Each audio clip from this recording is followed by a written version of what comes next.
সচিবালয়ে তথ্য অধিদপ্তরের সরকারের বিভিন্ন কার্যক্রমের অগ্রগতি বিষয়ে নিয়মিত প্রেস ব্রিফিং অনুষ্ঠিত হচ্ছে। ব্রিফিংয়ে কথা বলছেন তথ্যমন্ত্রী। আমরা সরাসরি যুক্ত হচ্ছি সেখানে।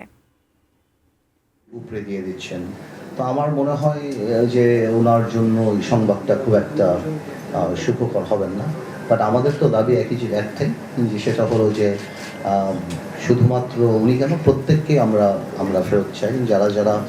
যাদের নামে মামলা, যাদের নামে সব কিছু বাংলাদেশের জায়গা থেকে আমরা চাই, যাতে করে এই জুলাই আন্দোলন থেকে আরম্ভ করে এর আগেও যে ঘটনাগুলি, সেগুলির সঠিক বিচার হবে। তো সেইভাবেই আমার ধারণা এখন চলছে। যে আপনি কিছু বলতে চাচ্ছেন? জি জি, আমার শেষ। আচ্ছা আচ্ছা আচ্ছা, ওনারা শুনতে পাচ্ছেন।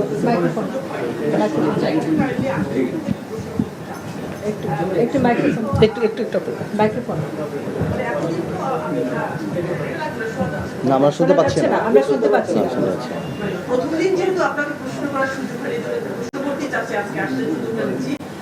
এতদিন টেবিলের ও পাশে ছিলেন প্রধানমন্ত্রী, আপনি এখন এসে ক্ষমতার চেয়ারে আছেন। সেই ক্ষেত্রে এতদিন আপনি ক্ষমতাকে প্রশ্ন করতেন, অনিয়ম নিয়ে প্রশ্ন করতেন।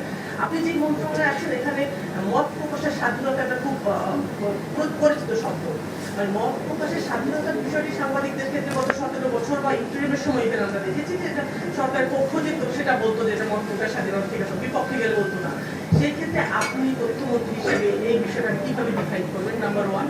নাম্বার 2, একটু আরেকটা প্রশ্ন করছি। সম্প্রতি আমরা দেখছি ব্রাহ্মণবাড়িয়া এবং কিশোরগঞ্জে কালচার প্রোগ্রাম করতে গিয়ে বাধা হয়েছে সেখানকার আলেম ওলামাদের নিয়ে।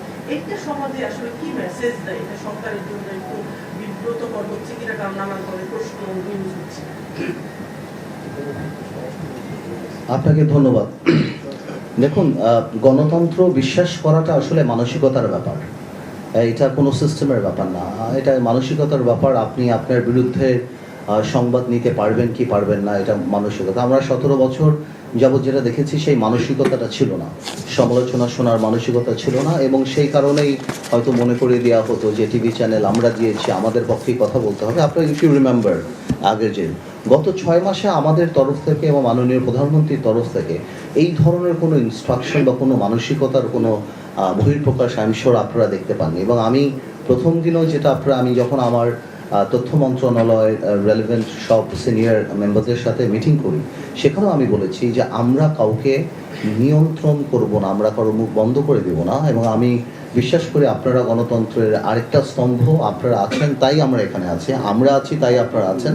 আমরা সবাই মিলেই দেশকে এগিয়ে নিয়ে যাবো। এবং আমাদের ওই কোনো মানসিকতা নেই কাউকে বন্ধ করার, কাউকে থামিয়ে রাখার বা এটা।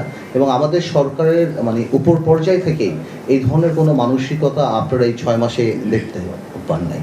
বাট আমরা আপনাদেরকে এইটাতে অনুরোধ করব যে দেখুন, আপনারা যখনই নিউজ করবেন, অফকোর্স আপনাদের নিউজ তো আপনারা করবেন, we are not in a position to dictate or comment on that.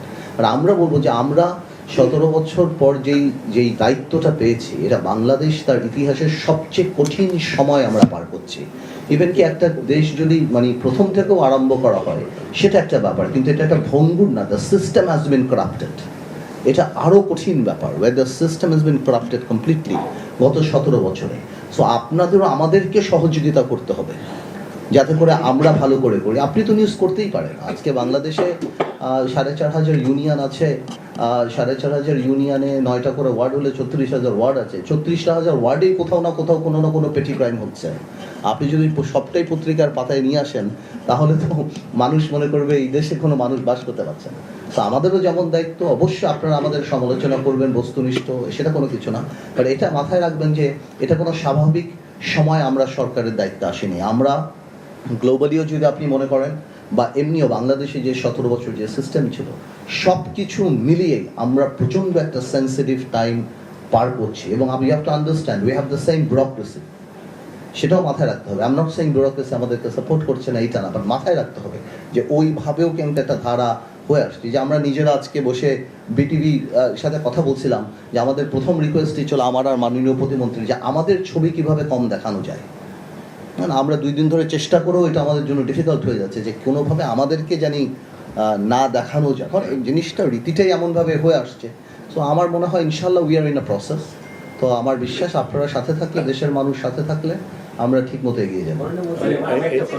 Second প্রশ্নের জবাব। এটাতে একটু অ্যাড করতে চাই আমি। হ্যাঁ, প্লিজ প্লিজ। আমাদের সহকর্মী আপা যে প্রশ্নটা করলেন, আমার মনে হয় গণমাধ্যমের যে স্বাধীনতাটা এখন আছে, অতীতের চেয়ে সবচেয়ে বেশি স্বাধীনতা এখন আমরা গণমাধ্যমে দেখছি। আমরা কিন্তু সবচেয়ে বেশি, আমরা কিন্তু এটার প্রতিফলন নিউজে কিন্তু কখনো আমরা দেখি নাই যে কোথাও লেখা আছে যে গত 6 মাসে কোনো গুম হয়নি, গোয়েন্দা সংস্থার কোনো ব্যক্তি গণমাধ্যমে ফোন করেনি।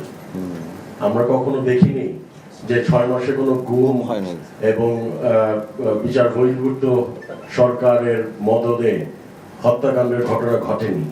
তো আপনারা যখন পজিটিভ নিউজ করবেন আমরা কিন্তু এনকারেজ হব, সরকার এনকারেজ হবে। আমরাও তো মানুষ, তো আমাদেরকে যখন পজিটিভ নিউজগুলো তুলে ধরবেন তখন আমরা আরো ভালো কাজ, আরো ইমপ্রুভ করার অনুপ্রেরণা পাবো।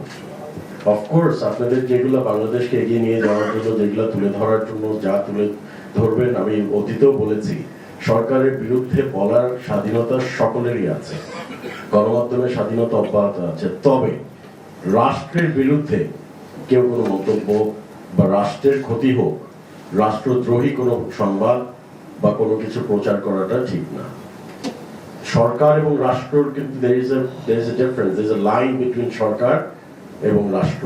এই জিনিসটা আমাদেরকে মাথায় রাখতে হবে। আর আরেকটা বিষয় হচ্ছে যে আমরা মন্ত্রী সাহেব বলেছেন বিটিভি প্লাস, আমরা কিন্তু এই জিনিসটা আজকে আলোকপাত করেছি এবং আমরা কঠোর নির্দেশনা দিয়েছি যে বিটিভি এবং সরকারের যে সংসদ টিভি এক্সেট্রা আছে, সেখানে শুধু শুধু সরকারের সংসদ সদস্যদের এবং মন্ত্রীদের খবর যাবে তা কিন্তু না। আনুপাতিক হারে opposition members in parliament and opposition parties out of parliament, তাদের খবরও প্রচার করতে হবে আনুপাতিক হারে, এবং মানে গভর্নমেন্ট টেলিভিশন গুলোতে।